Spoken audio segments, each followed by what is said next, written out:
I have this idea of, I want to work with young people as well, because like I really had a great time working with teenagers when I was in the Salt Lake City Ballet Conservatory. And when these kids go to school, it's their entire life, you guys. They spend the majority of their waking day in the ballet school. Some of them are even homeschooled or go to school on site for half a day because they spend so much time focusing on their craft. And they're these amazingly mature and dedicated kids, but shit happens. Like, you just don't know when you're gonna get injured or when your body's gonna fucking give out. Just shit happens. And it's so sad because these are kids that have like decided from a super young age that this is my career, this is what I wanna do, and this is what I'm working towards for the rest of my fucking life. And I'm talking about like 15-year-old, 16-year-old girls that have already decided this is what I'm gonna do.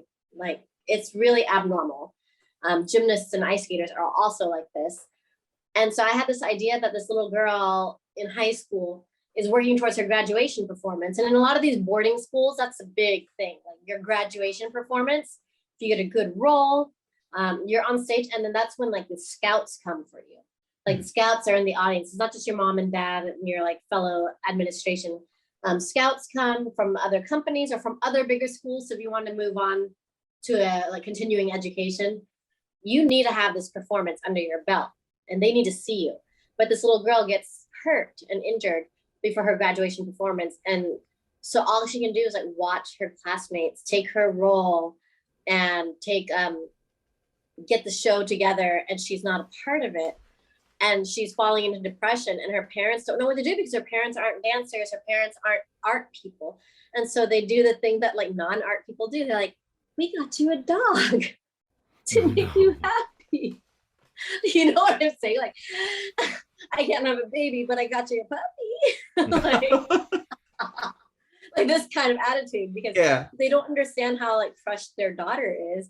And they get her this like retired corpse sniffing dog who's like, it's a thing, a corpse sniffing dog, you guys. Like in the police force, they have these dogs specifically trained to like find rotted remains.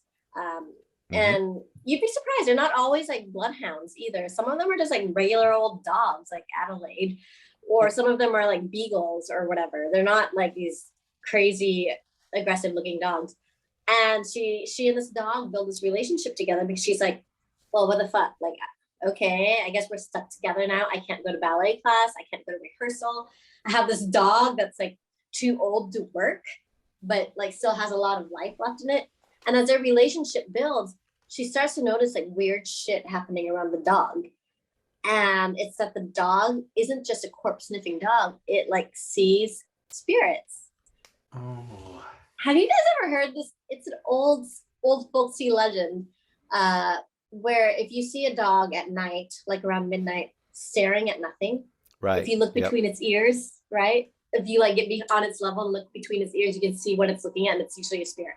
Have you ever heard this? They had a little bit of that in the new Zelda, the Zelda game. It's an Easter egg. Are you serious? Yeah, the dog doesn't. It's the Breath of the Wild. When you go to certain towns, there's a dog, and it'll just start staring. Now it doesn't go to a spirit, but if you go towards one of the Easter eggs, is if you go towards where the dog's staring, you'll find like a gem or a treasure or something like that. Oh wow! But I swear it's an old American folksy legend, I believe. That sounds right. Yeah, that sounds right. Oh my god. Because we Lao people don't have that, but we Lao people have, if they're howling, they see a spirit. So Lao people get very chilled by dog howling. And so then she realizes that this dog is onto a mystery about some kind of, basically, it becomes a thriller / supernatural film where she and this dog are trying to solve basically a murder or a past haunting type incident. And it's happening at their school, which has a theater attached to it. And in the Ballet Giselle, there are dogs on stage, you guys. Like traditionally, there are dogs on stage. They're big borzois, usually, the Russian deer hound type dogs. Like they're giant mangoes with a lot of fur. Yeah. I can imagine someone sitting off stage going, God, please make this fucking work. Yes, and because her friends and stuff feel so bad that she can't be in the graduation performance, they find her a background role where she doesn't have to dance, and she's like one of the noble ladies in a ball gown, in a old Victorian gown, with the dog, the hunting dog, going into the hunting party, and they let her take her little like corpse sniffing dog on stage, and they dress it up. Oh my God, I feel like this film is so clear to me. How can Chris not see that this is a real film, right? I mean, I'm visualizing it right now. Like you see it, right? Like, yeah, I can see it. Like I'm seeing it play out. So yeah, I'm the dog in that stupid page outfit, because the dogs in Giselle always wear like those like noble page outfits with like, what is the dog's name? We need to know the dog's name. We've got to know. I don't know the dog's name. I haven't named the dog yet, but it's got to be something super dumb, like Rusty or something. I feel like this is gonna totally make it or break it for you. You're gonna be asleep at night. You're gonna sit up and you're gonna be like, I'm gonna be like, Bongo. It's Bongo. Or whatever. Is it Beans? I mean, you had Moo. You can do Beans. You might ask she Chris. Keeps trying to change his name to something fancy like from ballet, and it like won't respond. She's like, Albrecht, your name's Albrecht or Siegfried, and it's like Bongo, you know. You might ask Chris to confirm, but I wonder if it's trepidation has to do, because you said you were shopping this around the studios. It's like, it's gonna be Airbud 16. They're gonna fucking make this into Airbud 16. They'll buy the script and they'll just repurpose it. Oh no. Listen, I'm not gonna talk about how good or how not good Airbud was. To be honest, I don't remember all of them. Well, 3 through 7's pretty good. The rest I've of only them, seen one. take them or leave. Yeah, I saw Airbud 1, but like then there, like you said, there's a billion of them. I don't give a shit how good or not good they were. The original creator was making money off of every fucking Airbud, okay? Like, if they wanted to do Bongo in Swan Lake. Oh God, I'm gonna feel so bad for you if this ends up being called Bongo. Bongo in like, I don't know. I'll just get these France, and it's just like the same dog with like a little Photoshop beret and a baguette. Yeah, I'll get these midnight tweets. Dance, you know, Bongo, I can imagine contemporary. I can imagine. Oh my God, you're gonna be tweeting at me like 2 years from now. You Bongo fucking Bongo, I'm gonna kill you. Oh my God. So yeah, so they're on stage, and it's wearing that little fucking page suit. This like, and it's got to be a super muddy looking dog, you guys. It's got to be like some fucking terrier mix that is not elegant like a Borzoi, right? And she's there, and she's happy to be with her friends, but of course she's sad. But then she and the dog see on the stage during production the ghost, and Bongo like fucking loses it and like goes for it, and she has to go with the dog, and like it's a disaster. And they at the end, of course, they reveal that there is a body where there should not be a body, and shit ensues, shit happens, and yeah. And Bongo goes with her when she gets to go to make a move to join her first apprenticeship. I love it. You got gold picture, kid. The ballet dancers are not trying to sabotage each other. No, I'm you know, when I it's a heartwarming genre, corpse sniffing dogs. So. Yeah, well, when I mentioned before, just like, oh, I'd like to hear what a Mattie Do ballet film looks like. You know, like I didn't know that there was one that was a very Mattie Do ballet film. Like, so what would be a budget for something like those? Because you crowdfunded a lot of your movies. Actually, the first movie you did is public domain, which I thought was a super boss movie that you guys did with that. $4,500. So like, you know, I want to say I don't want to do that again, but that's not true. It's not true, because you guys, there's a certain freedom when you're doing a micro budget film, and it's just like blood, sweat, and like tears, and just everybody's passion, just doing it for the love of doing it, and everybody just like being fed on set and making like being paid whatever gas money it took for them to come. You can do whatever the fuck you want, and if it's not working out, you can change it. You're not beholden to anyone, and it's really fun. And you don't have a deadline. It's really fun. But I always feel like, of course, all my films increase and expand over time, and they become more more professionals. But they keep their Mattie Do feel. But I feel really heartened in that even if I like fucking fail in the commercial system, I can always make one of these films again because I've done it once. Why can't I do it again, right? That's how I feel. I can go back to doing my bootstraps cowboy film. It's fine. I just need to be able to tell the stories that I love. I just need to put something out there that certain people want to see, that certain people need. I just want to tell the stories that like fills a gap for a certain audience that is waiting for that gap to be filled. And to tell something that like doesn't exist before and needs to exist. Because otherwise I'm not that interested. Like it's really not about the money. As long as I can feed my dogs and myself, I'm pretty fucking happy. And William knows I live a pretty low-key life. Actually, since we're supposed to be talking about this wonderful DVD that you can find on vinegarsyndrome.com. Vinegarsyndrome.com, people. But we all bought independently. We all bought this, just so you know. It's amazing, and that's we why didn't. We weren't. I don't these even weren't. have like because I live in fucking Lao and there's no mail. These weren't gifts. These weren't like promos. We bought these. They were gifts. They Shush. were gifts. Wait, you got yours for free? Heaven. You got a gift? They were gifts for ourselves. You got a gift? What the fuck? I didn't get a gift. Yeah, mine just like, oh, what is this?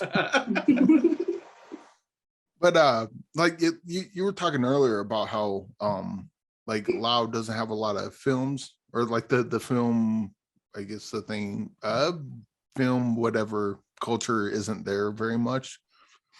And then how much of that do you think has to do with because I don't know what languages they speak there, but like with this, so obviously the characters speak Lao, and then you have English and French subtitles. I don't know how many different versions of this you have. Maybe you got like a German version or a Russian version or whatever. We have many, but the festivals did them. So I don't own the subtitles. If I own the subtitles, they'd be on there. Yeah. But it just got me thinking of like what countries like if I'm a filmmaker and I'm putting a movie out, it's like what subtitles, whatever. And then you just it just seemed like a thing that you might not think about. But then there's parts of the world that maybe they would be receptive to film, but they can't because they don't understand, because it's not pointed to, unless it's a silent film, obviously. Which I heard you mention that you want to do a silent film, which, by the way, do it, because that would be sweet. I mean, Long Walk is real close to being a silent film. You guys, like, if you look at the dialogue list, it is sparse. It is fucking sparse. Silent film would make me very comfortable because of the ballet thing. And you'll notice in all my films, the characters are not very loquacious. It's just not. I feel much more comfortable directing expressions and emotions and physical attributes. And this is where when Bruce was asking how ballet factors into my directing, this is where ballet very much factors into my directing, where small, minuscule movements, like even like a finger twitching or like the eye looking at something and taking notice. These minuscule things I can pull attention to, and I notice, and the audience notices because I film it a certain way so that they will notice. It's quite manipulative, actually, because in ballet, these are the things that are really important. In ballet, you have no words to express the story that's happening on stage, and everything is dependent on, like, even just like the tilt of the head. Like the tilt of the head means so much. It's like, oh, I'm happy, let's dance. And to be like, you have this motion and it's like reveling in joy. And then all of a sudden you're sad and you're like, and just even the eyes where they like lift a certain way, but they won't make eye contact with the character. These tiny things in ballet are super important. And I'm not always sure how much the audience notices when you're watching a ballet, because you're watching a ballet like on a stage, one wide shot. But when we're on stage, we really notice this stuff. And there are tiny little movements that we do where we like do micro shifts and micro adjustments when something starts to go wrong. And it's like this feeling in the entire group. in the entire ensemble and core, where it's like, oh shit, like we all have to micro adjust it. We're gonna face plant over this set piece that has like been placed wrong, you know? So like you'll see, sorry, I'm like not drunk yet, but we'll get into line like in Swan Lake. And all of our tutus are really big, right? So like we can almost feel each other's tutus. But if this girl at the peak, at the apex, is like just does a little shift, the whole line has to shift with her, because these are like these micro adjustments that really matter on stage, and you guys can't see it in the audience. But in the film, I can show you that, and I can pull your attention to these tiny little movements, because I can tell the DOP we're going to shoot this close, or we're going to move in and push in on this moment because it's important for me and it's important for the characters. And this is where ballet has completely dominated my sense of filmmaking. I never in 1,000 years ago thought that, but as you describe it, it's like, no shit, you just like get like right up on their eyeball and you see their eyeball do a little thing. It's like, and I do that means something. I know what that means. I do that a lot. I love tight closes, you guys, because for me, the emotion is here in the face, in the eyes. And I find wide shots nice to establish environment and location. And if there's a lot happening, like in Long Walk, there's a lot happening. There's a jungle, there's a road, there's that ramshackle house. So the wide shots are beautiful, but where the emotion and the intensity is happening is right here in their eyes. And my actors are incredible at that. Like that old man, when he stares in the camera, oh, you just feel like you're shrinking in his gaze, you know? And he does it so well. And he's not like that in real life at all. Like he's a comedian in real life. He's a joker. So actually brings me something, so not a question as much as maybe I ask for your observation on it. Because what you're describing to me, I think you might be underselling yourself a little bit as a director, because you're picking those scenes, you're picking those angles, you're evoking, not evoking isn't the right word, but you're getting the emotions that you want out of that actor. Even though something as simple, I was thinking of the shot, I rewatched part of it again today, and I was watching the shot where the first time he breaks the figurine and then he goes back and he sees that it's reassembled, but it's missing the piece of the arm, and you have this one shot, right? Yeah, and it's totally dark, and you have the light, the kind of the harsh yet kind of eerie light, and there's a shot of him holding it, and just the angle you have and the way you have him framed. I mean, maybe your DP partly too, but it's you, I think, doing that. And I wanted to add on to this, what I think I'm seeing in your films that's really effective, and I hope you don't, maybe I'm totally wrong. I feel like there is a consistency of vision, and I feel like you're very solid. You're very decided. You know what you want to see. I feel that from this, and I don't know why, because I see a lot of independent films, and 90% of the time, if independent film doesn't quite work, there's this kind of tonal inconsistency or something, and I feel like you are just, you know what you want, you're going to get it, and you've got it. Am I wrong about this? Am I crazy? No. I know exactly what I want coming on. I see that. That's good. Yeah. That is amazing. I'm very assured about what I want, and it was problematic with this film in the beginning, because the DOP that I worked with for this film, Matthew Macar, we call him Macar, he understood me very well. And the point of having a good DOP is that I can tell him exactly what I want, and it's his job to make it better, because I'm not a fucking cameraman. Right. You know what I mean? So I can tell him this is the kind of shot I want. This is the kind of thing I want to see and feel. I'm really much about this, by the way. The camera has to imbue a feeling. And the camera also is a character, because the character is you guys. Like really, the character is you guys. Right. You guys are that omniscient perspective watching as a camera. And but you're picking our gaze. You're picking the gaze that we see. I pick your gaze, but it's your gaze. Right. And it's determined by me. And so what my job is to do is I tell the DOP what I want to communicate and what I want. And I say, I want it close here. I don't tell them how to frame the close or what the close is or what lens to use or how to light it. I might tell them that I want the focus and attention to be on this side of the face or on this object right here, this cat earring. and for other things to be obscured. It's his job to talk to the team about how that light gets set up to give me that shot. And it's his job to make what I want look awesome and better than what I could do, because otherwise I just shoot the damn film myself. And let me tell you, like, my arms are scrawny. Like, those cameras are fucking heavy. But am I wrong? But am I wrong? So if he or she or whoever your DOP is does the shot, you say do it, make it look awesome. I mean, they do the shot, and you're like, that's good, but let's push it a little bit further. It's like that. We don't even shoot. So like, what happens is he'll set up the shot. Yeah. And I'll look at it first, and I'll be like, oh, and then we adjust, and then we shoot. I will tell you what. I am pretty merciful with my DOPs. So like both March from Dear Sister, who I love, and Macar, who I love, from Long Walk, there were times where they're like, oh, I want to do this. And I was like, it's not really what I had in mind. It's slick, it's cool, but yeah, okay, we'll try it. And then like, we'll do a couple shots like that. But they have to also do the shot that I want as well. And, you're right, because I know exactly what I want. A lot of the times, often those shots don't make it into the film, but sometimes they do, because that's the whole point of teamwork and collaboration. Sometimes they see something that I did not see, which is great. But before I had Macar, we had this other DOP who just did not get it, who was super condescending of me talking about the camera on an emotional sense, super just like, you're not professional. You obviously didn't go to film school.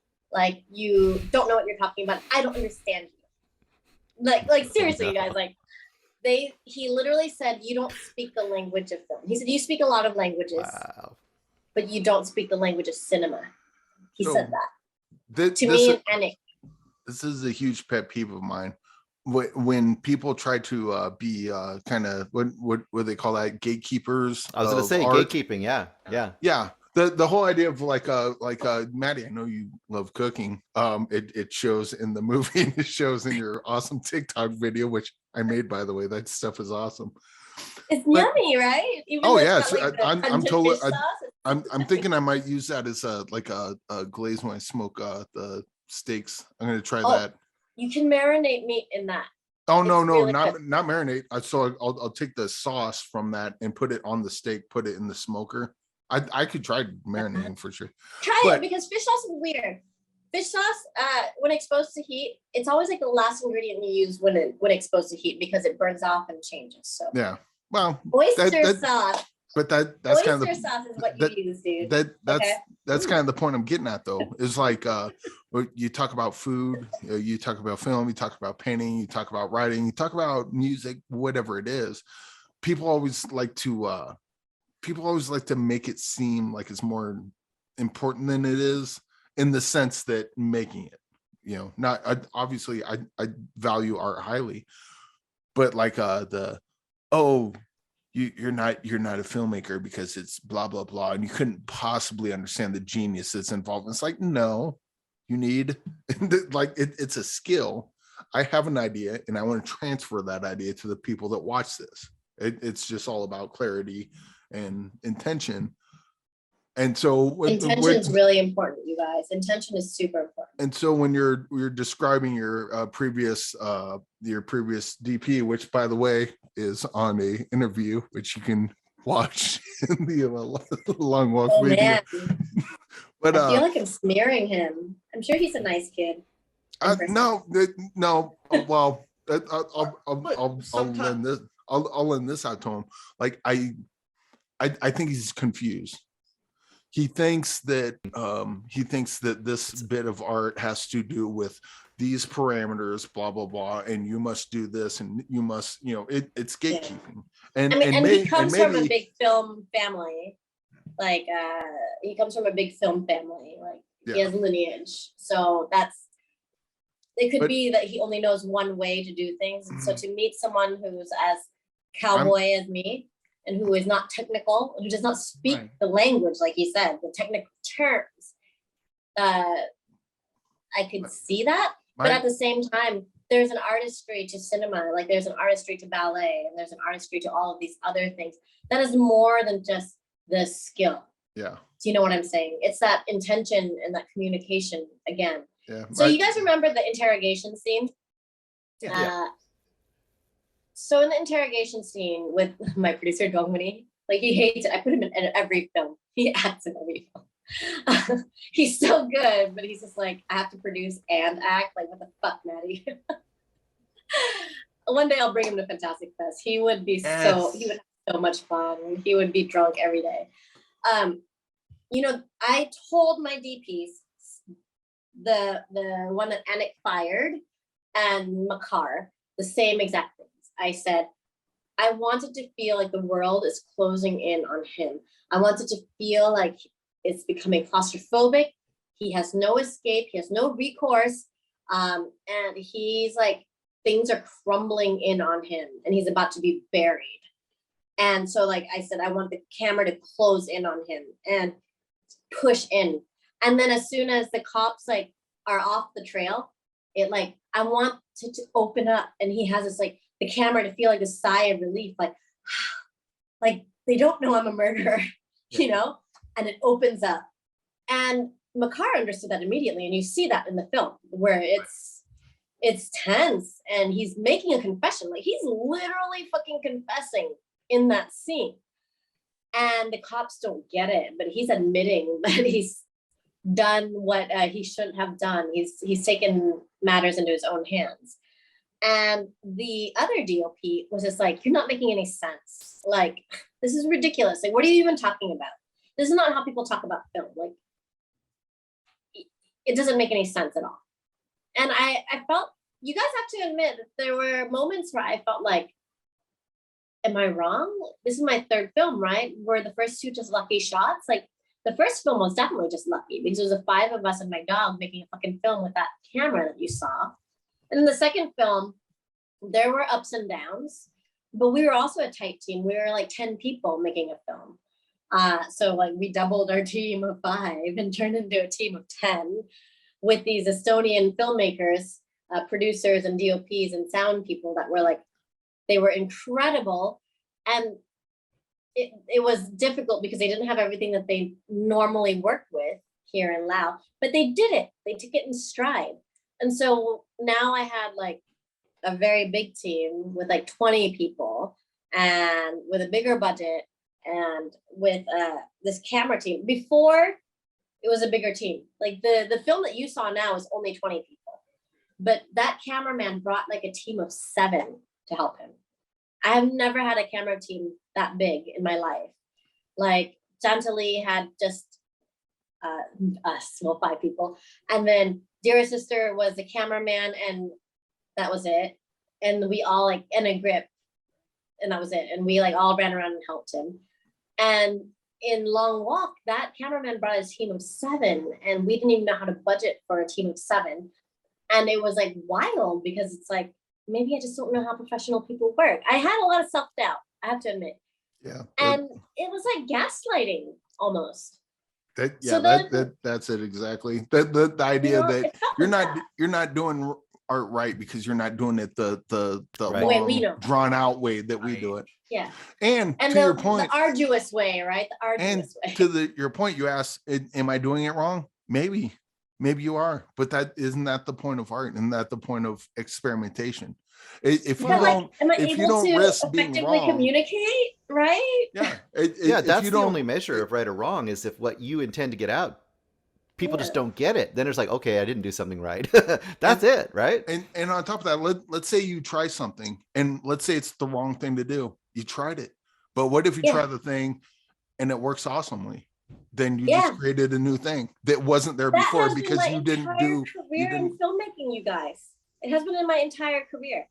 The reason why the films that I make, people are like, "Wow, it's what do they always say? Ambitious, right?" They're like, "Wow, Mattie like makes these ambitious films, and somehow they work." And she has this like ragtag motley crew. And the reason why is because like I don't know that traditional like mold of making filmmaking making how to do it. Yeah, the typical the book way, the academic way. I don't know that. And I don't know what's challenging. I don't know what's hard. In my mind, like Bruce said, I know what I want. I'm confident that I can get it. And sometimes I demand things, and my DOPs, both Macar and March, wrap this up, were like, how are we supposed to do that? We're one person. Like Macar had an AC and a grip and gaffer, and that was it. Like he was a team of 3. Like Mart was a team of 1.5. And they were like, how are we supposed to do that? And I could not understand that the traditional way was you had to have this team of like 15, 20 people for only the camera. And I'd be like, well, can you or can't you? Like, we have to try it. Like, why don't we just try it? Like, what's stopping us? And if it doesn't work, then we have to figure out what went wrong. And also and a do lot it of a different way. Also, a lot of filmmaking has to do, a lot of it's vestigial. Like we can only do so many shots because they're used to shooting on film where it was expensive. And that's not the case anymore. You can shoot on digital. You can shoot as much as you want. So the idea of... Yes and no. Yes, because you're right. I can do as many fucking takes as I want because I'm not on film. You're right, which is amazing. But no, because of time. Because you lose, obviously. And time is money. Like each day of shoot costs so much money. And a lot of these people are on tight schedules because like I bought plane tickets for them to come to Laos and they have return tickets. So I got to fucking finish the film before they go home. Read the script on your way here. We only got 3 takes. And you also have limited shooting windows too, because if you're trying to do lighting consistency across a specific time of day, you know, 6 it's to not 6. Yeah, 6 to 6. But I guess the point I was making with like the vestigial is like with film, we just want one take, because if we do another take, like, you know, the idea of like even 5 takes is like that gets expensive real quick, because the celluloid's running through the camera every second. But here's where the ballet thing comes really in handy as well, because I'm really passionate about helping new filmmakers or other colleagues with their films. So I spend a lot of my day and a lot of my time giving people notes on their projects in various stages, whether it's like script or edit or etc. Like I even like watch films and tell them like, oh, you should apply to this festival. Like your film would really suit this festival. Don't be sad if you get in or you don't get in, but like you should try. And sometimes it makes me really happy when the filmmaker's like, oh, I didn't even consider that festival. You know what I mean? Because it could be a launch pad for their careers. And I know that I'm fucking lucky, you guys. Like I was nobody. I had no film background, no film knowledge, and I'm here now. And a lot of it is because there were a lot of people that believed in me and a lot of people that just helped me when I came to the scene. I went to Fantastic Fest. I met Todd. I met Anik. I met all of these amazing people who have championed my career. But when it comes to multiple takes, because I've been watching a lot of these other filmmakers' rough cuts or going through their footage, I realized that because we're on digital, a lot of filmmakers take a lot of takes, like a lot. And because I'm in ballet, that's not a thing. Like I'm a 3-take kind of girl. If there's more than 3 takes, it wasn't because of us. It was because something went wrong. Like technically, like a light fell or a light flickered or the sound, like an airplane flew overhead or the cameraman tripped and the camera went like this. Maybe the airplane flew overhead because you were time traveling. Yeah, often, all the time in Lao. So like I am not someone who takes a lot of takes. I typically take about 3 to 4 takes max. If something didn't go wrong. Real quick, first take is how many of those takes are hot takes? What does that mean? Never mind. Bad joke. Move on. Oh. Oh, hot take, I think. No, but like the first take is usually like my demand. The second take is usually what the actor was like, I think we should do it like this. Yeah. And then the third take is a combination of the two. And maybe if that didn't work out, there's a 4th take maybe. But if you could see my shot list of for the editor, it's ridiculous how few takes I have compared to most filmmakers. And that's from ballet, because in ballet, you have fucking 1 take. You get out on that stage and if you fall on your face, oops, everybody saw it. You know, Mattie, there's this really interesting through line that I've been hearing.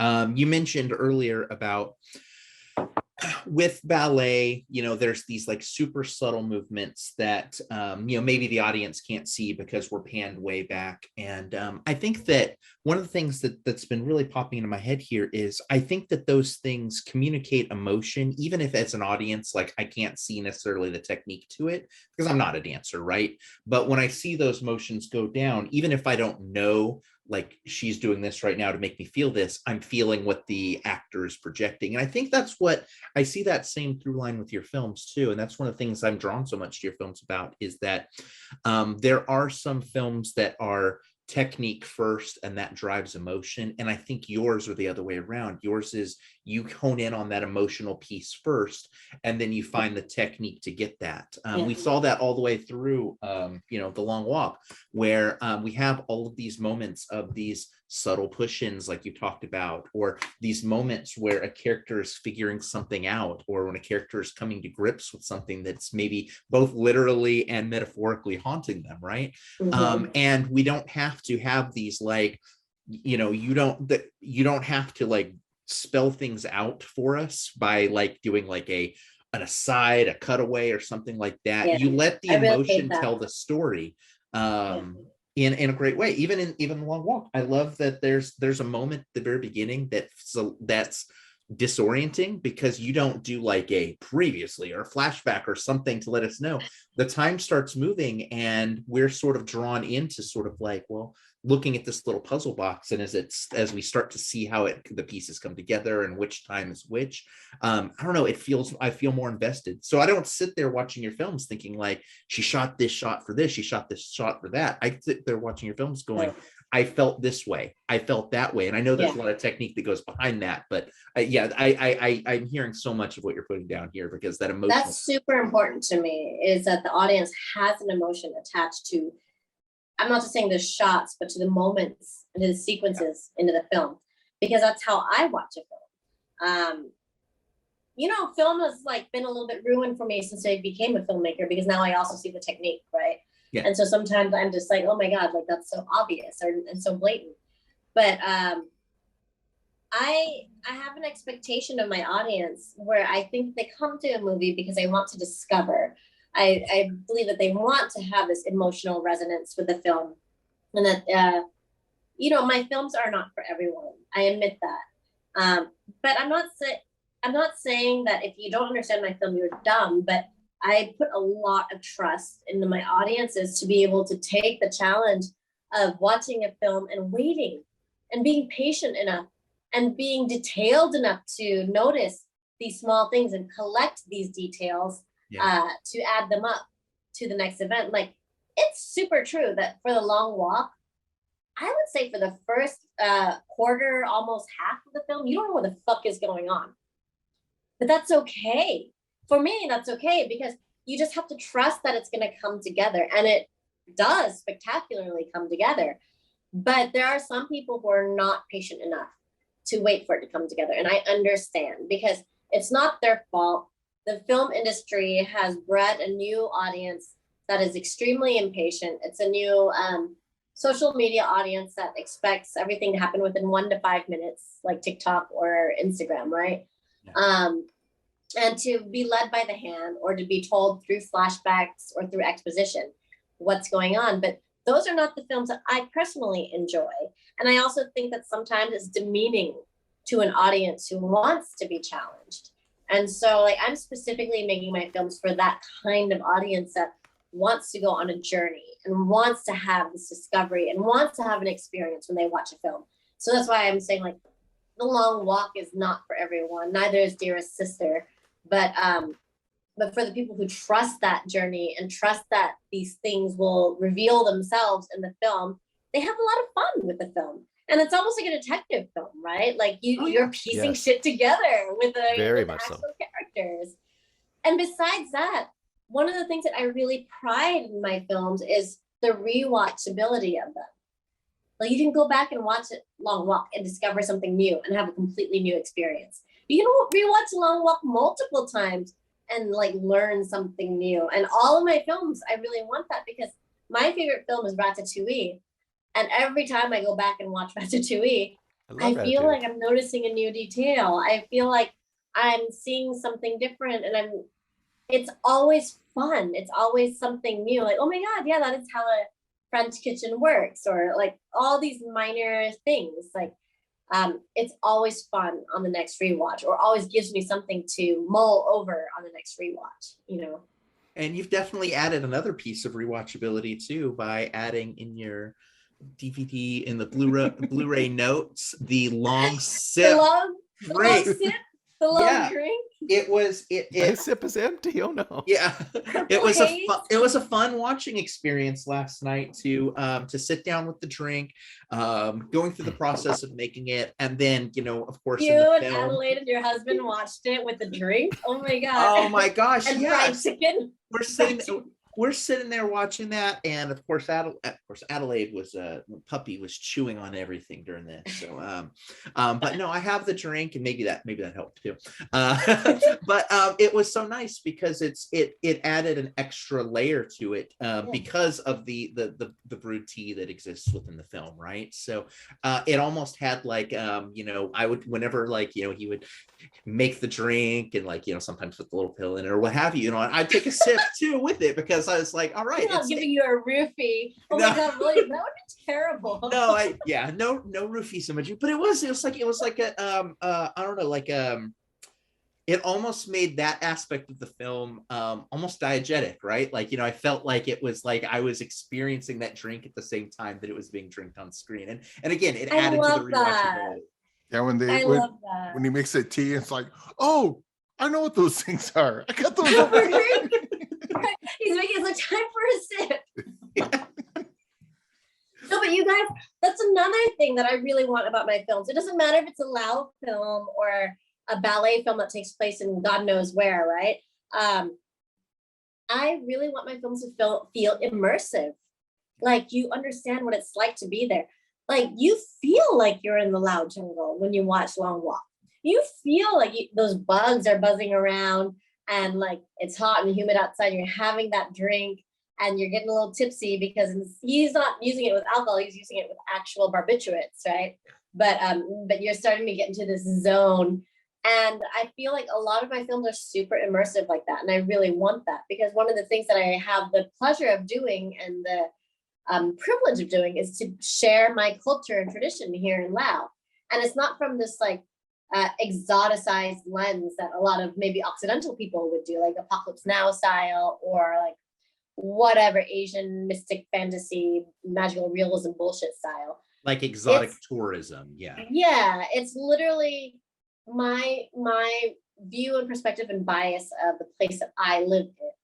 And it's going to be that no matter what kind of film I make, like if I make that ballet film and it takes place in the United States or Europe, wherever there's like a big ballet school culture, you're going to feel like you know what it's like to live with these girls and to feel tense about your final exams on stage and to not be able to dance at final exam. If I make a thriller, you're going to feel like you know what it's like to be pursued and to be pursuing a certain goal that no one else can understand or comprehend. Like this immersiveness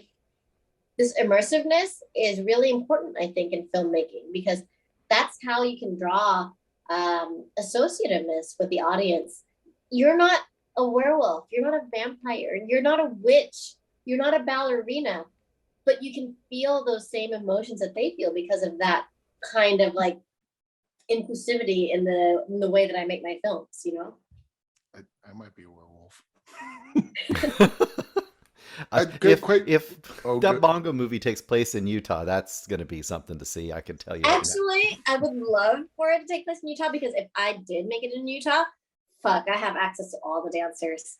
Like, I'm still really an executive on the board of directors at the Salt Lake City Ballet. So I could just be like, who wants to sign a waiver and spend half of the year making a fucking film? Plus, if your next film, I'm not saying it's going to be your next film, but everyone's going to be like, okay, we kind of get what she's doing now. This is kind of this is her lane. This is where she's at. Oh no, my next one's a ballet dog ghost film. Spirit movie. Airbud 17. Ballet in Utah. Sure, let's do that. I mean, the mountains of Utah are beautiful. And on a business perspective, there's a lot of film incentives for filming in Utah, like a lot of tax shelters. Very nice. You're selling it to yourself. I think you are. I am. I got a stupid question about the bugs. Like you have a little fly like land on an actor's face. Is that like that kind of stuff? Is that just a happy accident, or do you do bug pheromones or whatever? No. Okay. So 95% of it is happy accidents that we wait for. All right. So when Lena is cleaning up the room, he's torn up, he's looking through his mother's clothes in that old wardrobe, and he's tearing it out, and he's being such an asshole to her. It's why the fuck do I need to know your name? Why would I care what your name is? And she thinks he's got the Alzheimer's. She thinks he has dementia. And then the next day, she wakes up and the room is a mess, and she's cleaning it up, and then she notices that the wood, the grain is stained from her mother's blood, actually. And she kind of scratches at the wood, and then she notices that the nail has some residual blood on it. And you see the flies flying around in the room, and they land on the closet or land on that nail, the blood covered nail. We saw that there were flies there while we were filming. And even though it took a little bit longer, here's where the multiple takes, you guys, here's where the more than 3 takes happen. We're let's just keep trying until the fly lands here, or until the fly flies past. That's 95% of those moments. But we're not putting anything out specifically food or peanut butter or whatever the fuck for the flies to land. The corpse with the little boys please don't take my mother. Oh, it's so disturbing. That's that extra 5%. That's the 5% where that's CG. And so the film has very, very little CG in it. Actually, the CG is, of course, the chips, right? The cityscape, because Vientiane does not look that developed right now. I think our tallest building is 10 floors or 13 floors max. So the cityscape is fake, and the hypersonic jet is fake. But otherwise, there's very little CG in the film, except those bugs on the corpse. That was definitely CG, just to have it all over her fucking face, and the maggots on her face. Because I wasn't going to put maggots on my actress's face. That was just too cruel. Here's when I was watching with the commentary, you mentioned the CGI in the background. I'm oh, that's I didn't even realize that. I love as you're mentioning all the CGI elements. I'm that's the way to use it. I know David Fincher uses that a lot. He has CGI that's out in your face, but super he also subtle. He has real subtle things where it's it suggests things. It's not in your face. You might miss it. Yeah. I clearly did. I'm not trying to call anyone's attention to it, but it's but that's the point, you guys, because the city is there, hanging in the background of the old man's life, and it's real. It's an urban metropolis but he can never reach it. It may as well not exist. Do you know what I mean? It's unattainable to him. It's so far off. And the shot is just right, right fucking here in the background, just almost out of focus. And I watched the movie a couple of times, and it wasn't until I watched it with the commentary where you mentioned that I'm son of a bitch, how big of a nudity. Yeah. And that subtle out of focusness was also because we CG'd smog in, because when you think about Beijing and mainland China and the pollution problem, because of their huge population, their huge industry, it's pretty bad, the pollution problem. And so I had this haze added in through CG that made it super out of focus and super smoky and weird looking, nasty, just smoggy. Because I was in the future, I believe that this is what would happen if we had this kind of industry and we had this kind of metropolis. You know what I mean? And so it's subtle. Whether you notice it or not, it's an atmospheric detail. But when you do notice it, you're wow, it may as well not exist because it's so unattainable for the old man. You know what I mean? It's so unrealistic for him to go to Vientiane at that time. He's poor. What would he do there? Yeah. Wow. That's. Oh, geez. This brain melts my movie. This movie melts my brain so much. It's a shame that this has already been printed, because that needs to go on the jacket. The city, just like the city only. This brain melts my movie. This brain melts. That's a quote, you guys. Eric Holmes. This brain melts my movies.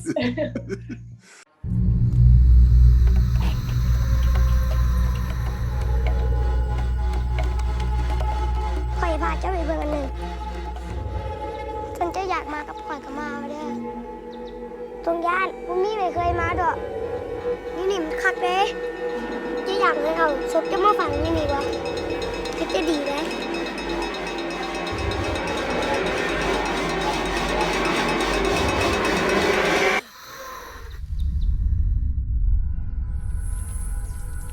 บ่เป็นหยังข่อยเห็นเราคือกันเราอาจจะให้พวกเราสองคนมาพอกันมันเป็นอันนี้เดี๋ยวนี้ไม่ยิงหายสาบสูญไปบุกรู้จักว่าเราไปทางใดพวกเจ้ามาหาข่อยเดี๋ยวนี้พวกเราฮู้แล้วว่าเราตายเราเห็นลูกย่างไปกับผู้หญิงคนหนึ่งแต่พอเวลากับเจ้าเข้ามาใกล้แล้วผู้หญิงคนนั้นก็หายตัวไปแม่ต้องการซอกหาลูกของแม่ข่อยอยู่หันตอนเราตายข่อยก็อยู่หันตอนเราตายเมื่อ50 ปีก่อนเท่านั้นว่าเจ้าตายมา50 ปีแล้วแต่ตอนข่อยพ่อเจ้ายังมีชีวิตอยู่นะเจ้าตายได้ยังอยู่นี่